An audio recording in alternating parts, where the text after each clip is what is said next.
Hello and welcome. So you got a lockdown puppy. Maybe you got your puppy in the first lockdown and now it's in that adolescent stage, or maybe you've literally just got your puppy. Either way, there has never ever been a better time to have a puppy, and any worries that you might have, any problems that you might have, I am going to put your mind to rest and I'm going to give you the answers to all of these problems coming up.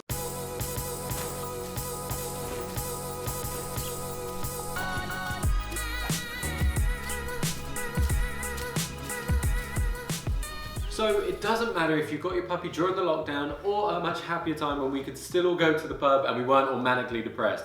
But there are 5 things that are always going to stay the same regardless of when you got your puppy.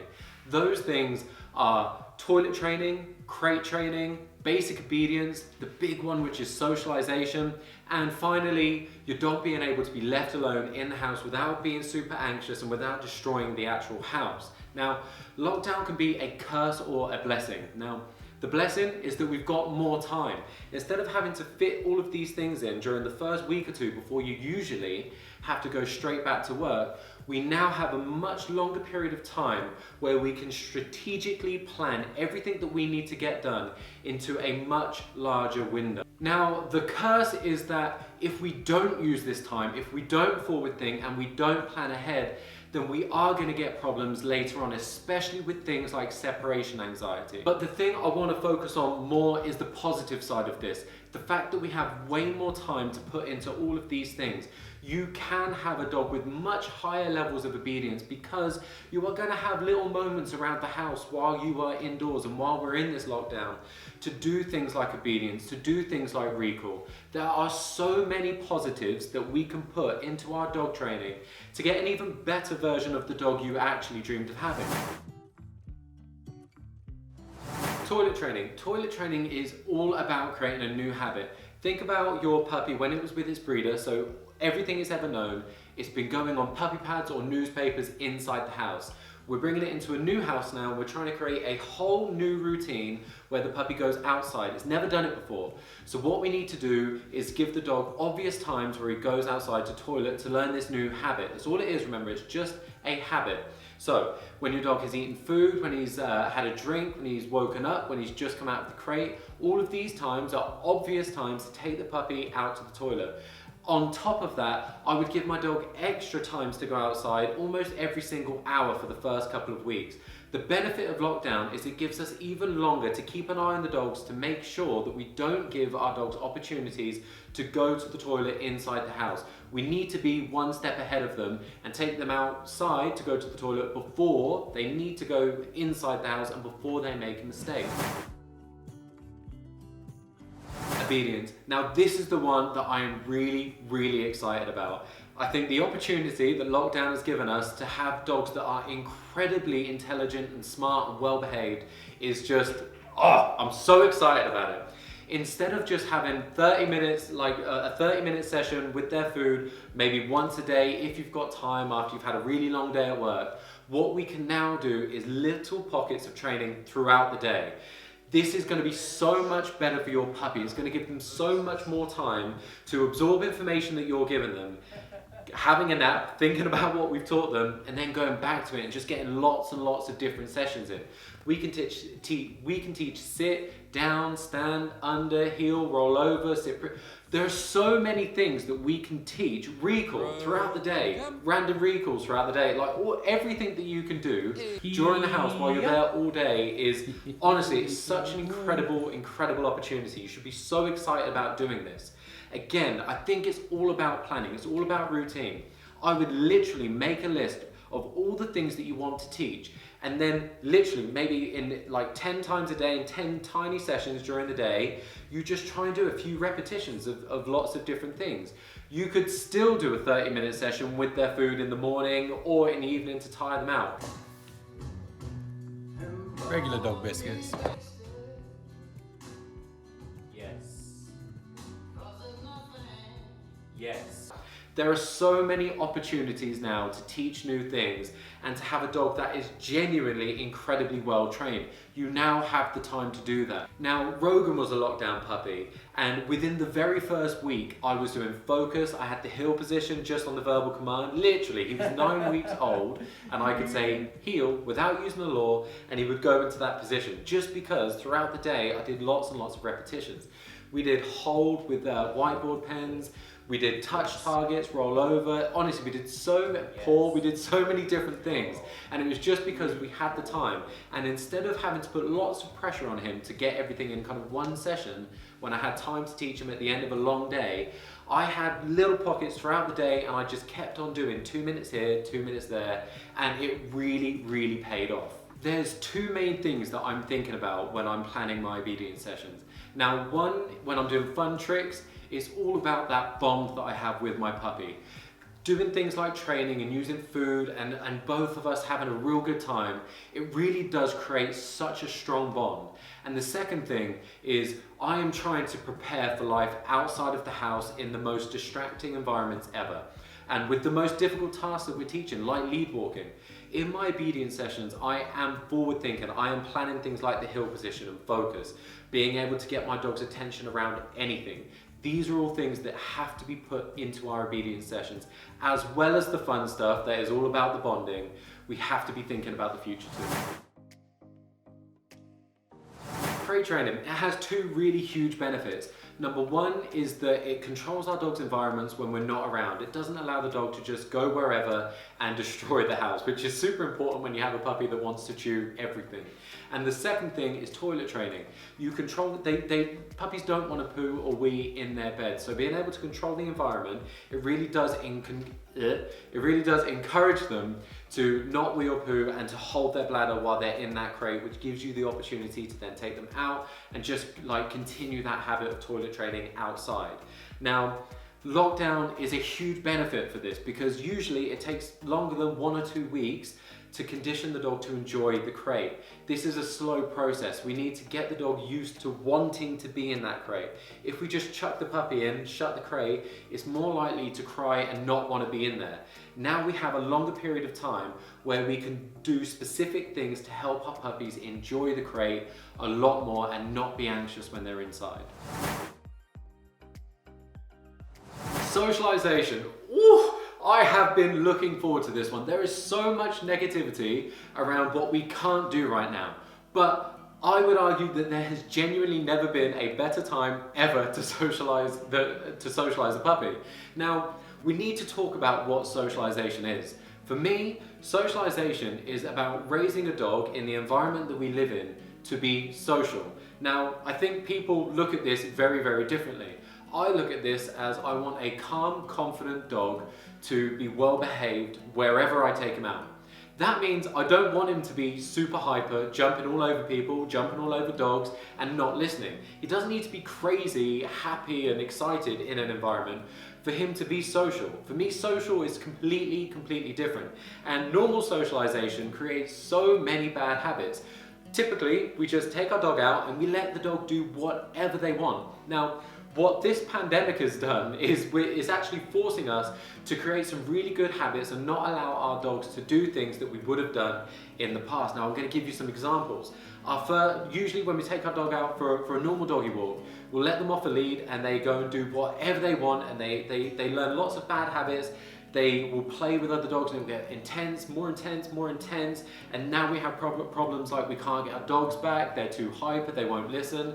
They've learned that the world is a much more fun place doing whatever they want. People, you've taught them that anyone can come over and say hello, so they want to jump up, or perhaps your dog's even like a little bit shy, but people have got that bad habit of like coming over and saying, oh, can I stroke your puppy? And it's a bit awkward, you can't really say no. All of these things create bad habits. What's much better is having a dog on a flexi line, being more than 2 meters away from someone, which we have to do now, briefly letting our puppy say hello to another dog and moving on calmly, and then going back into obedience and doing some focus work with our dogs. It's about going into different environments, teaching obedience, teaching our dogs that there are people around. There's no need to be super excited, but also there's no need to be super scared because people mean nothing. This is what real socialization is about, and this is why it's so much better to socialize a puppy now than before when everything was normal. So there are 3 things that I need you to be thinking about when you're socializing your puppy. One is exposure. Sights, sounds and smells. You need to expose your puppy to as many different things as you possibly can. Things like loud traffic. These are typically things that puppies can be a little bit scared of, but you have to try and expose your puppy to as many different environments as you possibly can. And number 2 is people. We need people to mean absolutely nothing to our dogs, meaning we don't want our puppy to be scared of people, but at the same time we don't want our puppy to be super excited and jumping all over people. Now, the way that we achieve both of these things is exactly the same. It's obedience around people. The more we teach our dogs to focus on us while people are around, it achieves both things. It reduces excitement for people, as in our puppy isn't expecting people to come over and say hello or give treats or anything like that. And at the same time, if our puppy is a little bit more shy, it's teaching our puppy that people can be around, but there's no pressure. Like, we're speaking to our puppies and we'll be like, listen, don't worry, there's someone over there, but you're with me, don't worry. We're completely taking that pressure off of our dogs. So either way, either extreme, obedience around people is the answer. And number 3 is socialization with other dogs. Now, I honestly think that lockdown has provided us with a solution to a problem that we didn't even know that we had. Before, when we would socialize a dog, we would literally just unclip that dog and let it do whatever it wants. This really doesn't help us create the adult dog that I hope we all want, which is a calm dog that listens in public and isn't a nuisance. The way that I feel that we should be socialization our dogs, which is what we have to do now, is by keeping our dog on a flexi lead or a long line and teaching our dog how to be around other dogs without always saying hello. This is going to create a much calmer dog, a much more obedient dog, and one that is less likely to develop problems like lunging and barking on a lead. Now, the reason for this is typically when we socialize our dogs, we teach them that they can do whatever they want, and as a result, their excitement goes up and up and up, and they can't control themselves. What we're going to do now is we're going to teach them that sometimes they get to say hello to other dogs. It's a little bit more brief, it's a little bit less exciting, but it's still social. They go and say hello, they come back to us. It's brief. When you're on a flexi lead, this would be incredible socialization. You walk past someone, the dog goes and says hello, and you say, come on, let's go, and you keep on moving. You don't allow that situation to become too intense. Now, yes, playtime and interacting is important, but you have to find the right dog for that. If you have a dog that is super boisterous and barking and lunging on a lead, even if it's playful, that's not the right dog. That's not a good role model for your dog. You need to find calmer dogs that are going to be a good example for your dog. So it is important, but it's only part of socialization. An even bigger part of socialization, I would say that that's only 20%. I think the 80% is doing obedience around other dogs and teaching your dog that they don't always get to say hello. This is going to create the adult dog that you actually want. And it's all going to come from planned training sessions where hopefully you can find someone in the same position as you, and you can go to the park and you can do obedience sessions with a puppy that's in the same boat, and literally the whole exercise, the whole walk is about teaching the dog to focus on you, play games with you while there's another dog around and it doesn't get to play with it. This is going to create the perfect social dog. And finally, we need to create a dog that is good in the house when we're not there, meaning we don't want it to be super anxious and we don't want it to be destroying the house and chewing everything. Now, this is one of the harder things to do because naturally our dogs always want to be around us. We're their new best friend, we're everything to them. And that's lovely, but we do need to teach them how to survive and cope on their own when we do eventually have to go back to work. Now, the way that we're going to do this is by showing the dog that we do go, but we always come back. The more that we do this, the more we're going to show our dogs and get our dogs used to us actually going. Now, the benefit of us having lockdown to do this in is that we can gradually increase the time that we're going out instead of just abruptly having to go out for half a day and our puppy really working themselves up and getting super anxious. We now have the opportunity to slowly build our puppy up. Also, things like crate training and getting our dogs used to being in the crate and enjoying a nice safe space that they can go to when we're not there is also really, really going to help you avoiding separation anxiety. So guys, those are the 5 elements to focus on to raise the perfect pandemic puppy. But I have one request that I don't usually ask for, and it's not subscribe and like and comment, but it is to be positive. Don't be a negative Nina. Use this time to be positive, to find the good in life, and to actually raise a puppy better than you would have been able to do when everything was great. I really hope you enjoyed this video, and now you can hit the subscribe button and the like button and the share button, and see ya.